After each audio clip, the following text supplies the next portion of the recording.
TNPSC Tamil பிரஸின் வணக்கம். இன்றைக்கி நம்மளோட சேனலில் நம்ம பார்க்க போகிற வீடியோ அறிவியலில் செல்லை பற்றி பார்க்க போகிறோம். செல்லில் என்ன இருக்குது, செல்லுன்னா என்ன, அதுக்குள்ளே எப்படி இருக்குது, ஒரு தாவர செல் என்ன, விலங்கு செல் என்ன அப்படின்னு சொல்லி பார்க்க போகிறோம். ஓகே, செல் அப்படின்னா ஒரு உயிரினங்களின் அடிப்படை அமைப்பும் செயல் அமைப்பும் அதுதான். ஓகே, ஒரு உயிரினத்தோட அடிப்படை அமைப்பும் செயல் அழகும் செல்லு தான். இந்த செல்லை நம்மளோட நார்மல் கண்ணில் பார்க்க முடியாது. அதுக்கு யூஸ் பண்ணுற கருவி தான் மைக்ரோஸ்கோப். ஸோ நுண்ணோக்கி மூலமாக தான் இதை பார்க்க முடியும். இந்த செல்களை முதலாக பார்த்தது யார் அப்படின்னு பார்த்திங்கன்னா Robert Hooke. So Robert Hooke முதல்ல இந்த செல்களை பார்த்தாரு. எதன் மூலம் பார்த்தார் அப்படின்னு பார்த்திங்கன்னா இந்த மைக்ரோஸ்கோப் தான். இவர் ஒரு கண்ணாடி கடைக்காரர். ஸோ கண்ணாடி வியாபாரம் பண்ணுற ஒரு கடைக்காரர் தான் இந்த ராபர்ட் ஹூக்காக இருந்தார். இவர் கிபி 1665 முதலாக பார்த்துருக்காரு. ஸோ ஒரு வெங்காயத்தோலை நீங்கள் கட் பண்ணி அதோட செல் எப்படி இருக்குது அப்படின்னு பார்த்தீங்கன்னா, கட்டடம் ஒழுங்காக கட்டப்பட்ட ஒரு செங்கலால் கட்டப்பட்ட கட்டடத்தின் அமைப்பு எப்படி இருக்குமோ, சுண்ணாம்பு பூசாத ஒரு கட்டடம் எப்படி இருக்குமோ அந்த மாதிரி தான் செல்லோட அமைப்பு இருக்கும் அப்படின்னு சொல்லி இவர் செல்லை ஒரு வித்தையாகவே பல ஊர்களுக்கு காட்டியிருக்காரு. ஸோ இதுக்கப்புறம் ராபர்ட் ப்ரவுன் அப்படிங்கிறவர் செல்லை பற்றிய நிறைய ஆய்வுகளை மேற்கொண்டு அதில் என்னென்ன இருக்குது, ஒரு தாவர செல்னா என்ன, விலங்கு செல்னா என்ன அப்படின்னு சொல்லி நிறைய அறிவிப்புகளை கொண்டு வந்திருக்காங்க. ஓகே, செல் அப்படின்னு பார்த்தீங்க அப்படின்னா தாவர செல்லும் விலங்கு செல்லும் ஒரே மாதிரியாக இருக்காது. ஸோ கொஞ்சம் ஃபார்மேஷன் கொஞ்சம் டிஃப்ரென்ஸ் இருக்கும். பட் ஆனால் ஒரு தெளிவான உட்கருவை கொண்டிருக்கும் இந்த தாவர செல்லும் விலங்கு செல்களும். ஸோ தெளிவான உட்கரு இல்லாத செல்களை சயின்டிஸ்ட் எப்படி சொல்கிறாங்க அப்படின்னா ப்ரோகாரியோட்டிக் செல்கள் அப்படின்னு சொல்கிறாங்க. ஸோ இந்த தெளிவான உட்கரு இருக்கும் செல்கள் யூகரியோட்டிக் செல்கள். ஓகே, யூகரியோட்டிக் செல்களில் தான் இந்த தாவர செல்லும் விலங்கு செல்லும் இருக்கிறது. ஏன்னா இதுக்கு தெளிவான உட்கரு உண்டு. தாவர செல்லில் செல் சுவர், பிளாஸ்மா படலம், அப்புறம் புரோட்டோபிளாசம் இருக்குது. விலங்கு செல்லில் பார்த்திங்கன்னா செல் சுவர் கிடையாது, பிளாஸ்மா படலமும் புரோட்டோபிளாசம் மட்டும்தான். ஸோ காமனாக இதுக்கு ரெண்டுக்கும் தாவர செல்லுக்கும் விலங்கு செல்லுக்கும் உள்ள டிஃப்ரென்ஸ் அப்படின்னு பார்த்திங்கன்னா, தாவர செல்லில் செல் சுவர் உண்டு, விலங்கு செல்லில் செல் சுவர் கிடையாது. இங்கே தாவர செல்லில் கணிகங்கள் உண்டு, விலங்கு செல்லில் கணிகங்கள் கிடையாது. ஸோ விலங்கு செல்லில் சென்ட்ரோசோம் உண்டு, இங்கே சென்ட்ரோசோம் கிடையாது. ஓகே, ஸோ என்னென்ன இருக்குது, ஒரு விலங்கு செல்லும் தாவர செல்லும் காமன் தான். இப்போ நம்ம ஒரு விலங்கு செல்லில் என்னென்ன இருக்குது, அதோட ஃபங்க்ஷன் என்ன அப்படின்னு சொல்லி பார்க்க போகிறோம். ஓகே, ஃபஸ்ட்டு ஒரு விலங்கு செல்லை பார்க்க போகிறோம். ஸோ இந்த விலங்கு செல்லை புரோட்டோபிளாசம் அப்படின்னு சொன்னால் என்ன அப்படின்னு பார்க்க போகிறோம். ஸோ அதுக்கு முன்னால் பிளாஸ்மா படலத்தை பார்த்துருவோம். ஏன்னா பிளாஸ்மா படலம் ரெண்டுலேயும் காமன் தான். பிளாஸ்மா படலத்தை ஃபஸ்ட்டு பார்த்துருவோம். பிளாஸ்மா படலம் அப்படிங்கிறது என்ன அப்படின்னா செல்லை சுற்றியுள்ள ஒரு படலம். இது என்ன பண்ணுதுன்னா செல்லுக்கு பாதுகாப்பாக இருக்கிறது. ஸோ செல்லுக்கு உள்ளே உள்ள உறுப்புகள் எல்லாத்துக்கும் பாதுகாப்பாக இருக்கிற ஒரு அரண் தான் இந்த பிளாஸ்மா படலம். இது செல்லை சுற்றியுள்ள ஒரு படலமாக இருக்கிறது. இதுக்கப்புறம் பார்த்திங்கன்னா புரோட்டோபிளாசம். ஸோ புரோட்டோபிளாசம் அப்படிங்கிறது ஒரு கூழ் நிலையான ஒரு திரவம் மாதிரி இருக்கும். இந்த புரோட்டோபிளாசம் அப்படிங்கிற பேரை ஃபஸ்ட்டு யார் சொன்னா அப்படின்னு பார்த்தீங்கன்னா ஜேஇ பர்கின்ஜி அப்படிங்கிறவர் ஃபஸ்ட்டு புரோட்டோபிளாசங்கிற பேரை வச்சுருக்காரு. இதில் புரோட்டோ அப்படிங்கிறதுக்கு முதன்மை என்றும் பிளாசம் என்பதற்கு கூழ் போன்ற ஒரு அமைப்பு என்றும் பொருள். ஸோ புரோட்டோபிளாசம் அப்படிங்கிறது முதன்மையான ஒரு கூழ் போன்ற அமைப்பு அப்படிங்கிறதான் பேர். இதை முதல்ல சொன்னவர் யார் அப்படின்னு பார்த்தீங்கன்னா ஜேஇ பர்கின்ஜி. சைட்டோபிளாசம். ஸோ சைட்டோபிளாசம் இது என்ன பண்ணுதுன்னா புரோட்டோபிளாசத்தின் ஒரு பகுதி பிளாஸ்மா படலத்துக்கும் உட்கருக்கும் இடைப்பட்ட புரோட்டோபிளாசத்தின் ஒரு பகுதியாக இருக்கிறது. ஓகே, உட்கருவில் என்னென்ன இருக்கும் அப்படின்னு பார்த்தீங்கன்னா, ஸோ உட்கரு நியூக்ளியஸ். இந்த நியூக்ளியஸில் என்னென்ன இருக்குது அப்படின்னு பார்த்தீங்கன்னா உட்கரு சவ்வு, உட்கரு சாறு, உட்கரு மணி, அப்புறம் குரோமோட்டின் வலைப்பின்னல்கள். இந்த 4 உட்கருவில் இருக்கும். ஓகே, நம்ம இப்போ பார்க்க போகிறது சைட்டோபிளாசம். இந்த சைட்டோபிளாசத்தில் என்னென்ன இருக்குது அப்படின்னு சொல்லி ஃபஸ்ட்டு பார்த்தோம் அப்படின்னா மைட்டோகாண்ட்ரியா, கோல்கை உறுப்புகள், எண்டோபிளாச வலை, ரிபோசோம், லைசோசோம், சென்ட்ரோசோம், அப்புறம் நுண்குமிழ்கள். இந்த சென்ட்ரோசோம் மட்டும் விலங்கு செல்லில் இருக்கின்றன. அங்கே கணிகங்கள் இருக்கின்றன. ஸோ இதுதான் விலங்கு செல்லுக்கும் தாவர செல்லுக்குள்ள ஒரு மெயின் காமனான டிஃப்ரெண்ட். இப்போ இந்த விலங்கு செல்லை ஃபஸ்ட்டு நம்ம பார்க்க போகிறது மைட்டோகாண்ட்ரியா. ஸோ இந்த ரைட் கார்னரில் அதோட நீள்வட்ட அமைப்பு நமக்கு கொடுத்துருக்காங்க. ஸோ இது ஒரு செல்லோட நீள்வட்ட அமைப்பு. அதில் மைட்டோகாண்ட்ரியாவோட ஒரு நீள்வட்ட அமைப்பு நம்மளுக்கு தெரியுது. இந்த மைட்டோகாண்ட்ரியா என்ன அப்படின்னு பார்த்தீங்கன்னா செல்லின் ஆற்றல் மையம் அப்படின்னு சொல்லி அழைக்கப்படுகிறது. ஏன் இது ஒரு செல்லின் ஆற்றல் மையமாக இருக்கிறது? ஏன் இது ஒரு செல்லோட ஆற்றல் மையமாக இருக்குது அப்படின்னு பார்த்தீங்கன்னா இது சுவாசம் ரிலேட்டடான ஒர்க்கை இது செய்கிறது. ஸோ செல்லின் சுவாசம் சாப்பிடும் உணவை வந்து ஆற்றலாக மாற்றும் வேலை இந்த ரெண்டையும் வந்து செய்கிறது. ஸோ நம்ம சாப்பிட்ற சாப்பாடை வந்து ஆற்றலாக மாற்றுறதும் அந்த சுவாசம் ரிலேட்டடான வேலையும் வந்து இந்த மைட்டோகாண்ட்ரியா தான் செய்கிறது.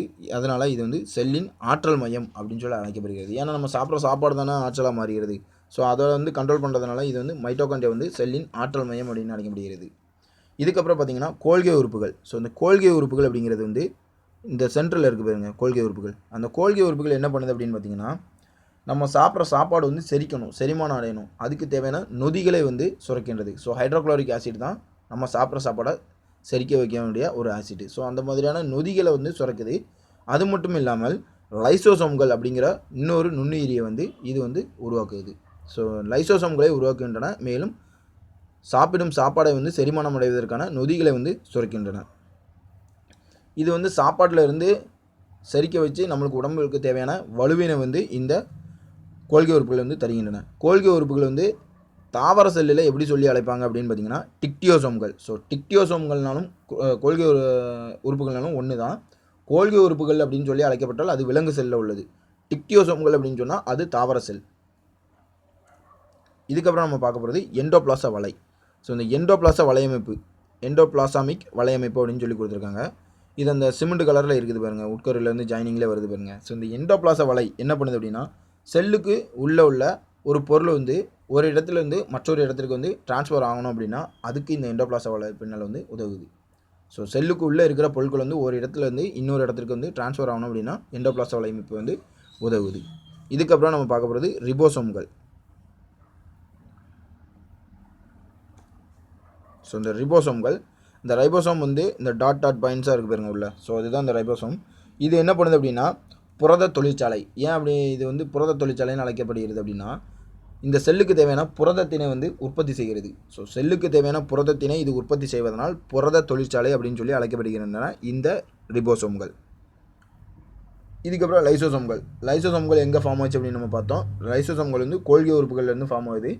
கோல்கே உறுப்புகள்லேருந்து ஃபார்ம் ஆகிற இந்த லைசோசோம்கள் வந்து ஒரு தற்கொலை பைகள். ஏன் அப்படின்னு பார்த்தீங்கன்னா நம்ம உடலில் வந்து தேவையற்ற நுண்கிருமிகள் வந்து உள்ளே வரும். ஸோ அந்த தேவையற்ற நுண்கிருமிகளை வந்து அழிப்பதற்காக தங்களையும் அழித்து கொண்டு அந்த கிருமியும் அழிக்கின்றன.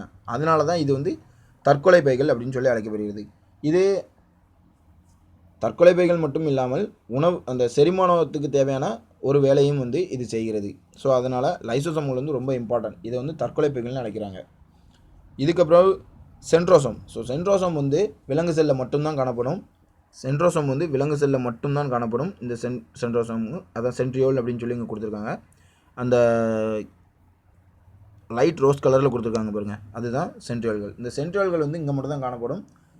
தாவர செல்லில் வந்து இந்த சென்ட்ரியோல்கள் வந்து கிடையாது. இது எப்படி இருக்கும் அப்படின்னு பார்த்தீங்கன்னா ஒரு குச்சி வடிவில் இருக்கும். எப்படி அப்படின்னா நுண்ணிய குழாய் அல்லது குச்சி வடிவில் வந்து இருக்கும் இந்த சென்ட்ரோசோம்கள். இது என்ன பண்ணுது அப்படின்னா செல் பிரிதல். செல் பிரிஞ்சால் என்ன அப்படின்னா நியூ செல் வந்து ஃபார்மேஷன் ஆகுது. ஸோ புதுமையான செல்கள் வந்து உருவாக்குதல், ஒரு புது செல் வந்து உருவாவதற்கான செல் பிரிதல் வேலையை வந்து இந்த சென்ட்ரோசோம்கள் வந்து செய்கின்றன. இதுக்கப்புறம் பார்த்திங்கன்னா நுண்குமிழ்கள். ஸோ நுண்குமிழ்கள் வந்து ரெண்டுலேயுமே காமன், விலங்கு செல்லையும் இருக்கின்றன, தாவர செல்லையுமே இருக்கின்றன. இந்த நுண்குமிழ்கள் வந்து என்ன பண்ணுதுன்னா நம்ம உடலுக்கு தேவையான நீர் சத்தினை வந்து சேகரித்து வைக்கின்றன. ஸோ உடலுக்கு தேவையான நீர் சத்தினை சேகரித்தும் மேலும் என்ன பண்ணுதுன்னா பாடியில் உள்ள ப்ரெஷர் லெவலை வந்து கண்ட்ரோல் பண்ணுது. ப்ரெஷர் லெவல் உள்ளே உள்ள அழுத்தத்தினை வந்து செல்லுக்கு உள்ளே உள்ள அழுத்தத்தினை வந்து கரெக்டான லெவலில் கண்ட்ரோல் பண்ணணும் அப்படிங்கிற அமைப்பை வந்து இந்த நுண்குமிழ்கள் கையாளுகின்றன. உடலுக்கு தேவையான நீர் சத்தினை வந்து எடுத்து வச்சுக்கிறது. ஓகே, இது விலங்கு செல்லு. இப்போ ஒரு தாவர செல்லை பார்த்தோம் அப்படின்னா தாவர செல்லில் இந்த படத்துலேயே நீங்கள் பார்த்தீங்கன்னா டிஃப்ரென்ஸ் தெரிஞ்சிடும். இங்கே வந்து சென்ட்ரோசோம் இருக்குது, இங்கே செல் சுவரும் பசுங்கணிகமும் இருக்குது. ஸோ செல் சுவர் பசுங்கணிகம் இந்த ரெண்டு தான் தாவர செல்லில் இருக்குது. செல் சுவர் வந்து எதனால் ஆனது அப்படின்னு பார்த்தீங்கன்னா செல்லுலோசினால் ஆனது. இது வந்து என்ன பண்ணுது அப்படின்னு பார்த்தீங்கன்னா செல்லின் உள்ளுறுப்புகளை பாதுகாக்கிறது, செல்லுக்கு ஒரு வடிவத்தினை தருகிறது. இந்த செல் சுவர் இருக்குல்ல, இந்த செல் சுவர் வந்து இப்போ பிளாஸ்மா படலம் வந்து விலங்கு செல்லு, மனிதர்கள் வந்து விலங்கு செல்லு. ஸோ நம்மளோட கை வந்து ஒரு நுண்குமிழ்களால் ஆன ஒரு பிளாஸ்மா படலம் தான். அதே இது ஒரு மரத்தை பார்த்திங்கன்னா அது ரொம்ப ஹார்டாக திக்காக இருக்கும். காரணம் என்னென்னா தாவர செல் எல்லாத்துக்குமே வந்து செல் சுவர் இருக்குது. விலங்கு செல்லுக்கு வந்து செல் சுவர் இல்லாதனால தான் நம்மளோட கை வந்து அந்த தோலோட அமைப்பு பார்த்திங்கன்னா ஒரு நுண்குமிழ் தான். செல்லோட ஃபார்மேஷன் எல்லாமே நுண்குமிழ் தான். பசுங்கணியங்கள் வந்து தாவர செல்லில் அதிகமாக இருக்குது. இந்த பசுங்கணியங்கள் என்ன பண்ணுது அப்படின்னா இவை வந்து நிறமிகளை தான் கொண்டிருக்கின்றன. ஸோ இந்த நுண்ணுறுப்பு வந்து நிறமிகள் தான். இதில் வந்து 3 வகை இருக்கின்றன. என்னென்ன பார்த்தீங்கன்னா குளோரோபிளாஸ்ட், குரோமோபிளாஸ்ட், லியூகோபிளாஸ்ட். ஸோ இந்த குளோரோபிளாஸ்ட் அப்படிங்கிறது வந்து பசுங்கணியகம். இதோட நிறம் எப்படி இருக்கும் அப்படின்னு பார்த்தீங்கன்னா இதில் காணப்படும் நிறமி வந்து பச்சை நிற நிறமி. ஸோ குளோரோஃபில் அப்படின்னு சொல்லுவாங்க. இந்த குளோரோஃபில் வந்து பச்சை நிற நிறமி. இது என்ன பண்ணுது அப்படின்னா தண்டு, இலைகள் இதெல்லாம் பச்சை கலரில் காணப்படுற காரணம் என்னென்னா இந்த குளோரோஃபில்ங்கிற பச்சை நிறமி அதான் இந்த பசுங்கணியகம். இப்போ ஒரு ஆரஞ்சு பழம் ஆரஞ்சு கலரில் இருக்குது, எலுமிச்சை பழம் மஞ்சள் கலரில் இருக்குது. இதுக்கு ரீசன் என்னன்னு பார்த்தீங்கன்னா கரோட்டின்ங்கிற ஆரஞ்சு நிற நிறமியும் சாந்தோபில் அப்படிங்கிற மஞ்சள் நிற நிறமியும் தான் காரணம். மூணாவது இருக்கிற லியூகோபிளாஸ்ட் அப்படிங்கிற இந்த இது வந்து நிறமற்றது. ஏன் அப்படின்னு பார்த்தீங்கன்னா பூமியில் மண்ணுக்கு அடியில் கீழே இருக்கின்ற வேறு பகுதிகளை கொண்டது தான் இந்த லியூகோபிளாஸ்ட். ஸோ பசுங்கணியம் வந்து விலங்கு செல்லில் கிடையாது. அதே மாதிரி செல் சுவர் விலங்கு செல்லில் கிடையாது. விலங்கு செல்லில் இருக்கின்ற சென்ட்ரோசோம் அதாவது புதிய செல்களை உருவாக்குகின்ற அந்த சென்ட்ரியோல்கள் வந்து தாவர செல்லில் கிடையாது. இதுதான் இதுக்கான காமன் டிஃப்ரென்ஸு. இங்கே இருக்கிற நுண்குமிழோட அளவு பார்த்திங்கன்னா எவ்வளோ பெருசாக இருக்குது பாருங்க. ஸோ இதான் நுண்குமிழ் எவ்வளோ பெரிய இதாக இருக்குது பாருங்க. அங்கே விலங்கு செல்லில் பார்த்திங்கன்னா நுண்குமிழ்கள் வந்து அளவில் சிறிதாக இருக்கும். தாவர செல்லில் நுண்குமிழ்களோட அளவில் வந்து பெரியதாக இருக்கும். ஸோ இதுதான் செல்லு, ஒரு செல்லோட அமைப்பு. அதில் செல்லுக்குள்ளே என்ன இருக்குது, அந்த செல்லுக்குள்ளே இருக்கிற மைட்டோகாண்ட்ரியா, ரிபோசோம்கள், கொள்கை உறுப்புகள் அதெல்லாம் என்னென்ன ஃபங்க்ஷன் பண்ணுது. ஸோ காமனாக தாவர செல்லுக்கும் விலங்கு செல்லுக்குள்ள டிஃப்ரென்ஸ் என்ன அப்படின்னு சொல்லி இந்த வீடியோவில் பார்த்தோம். இந்த வீடியோ வந்து டிஎன்பிஎஸ்சி எக்ஸாமுக்கு ப்ரிப்பேர் ஆகிட்டு இருக்கிற எல்லாத்துக்கும் ரொம்ப யூஸ்ஃபுல்லாக இருக்கும். மறக்காமல் சேனலை சப்ஸ்கிரைப் பண்ணுங்கள். உங்களோட ஃப்ரெண்ட்ஸ் எல்லாருக்கும் இந்த வீடியோவை வந்து ஷேர் பண்ணுங்கள். மிக்க நன்றி.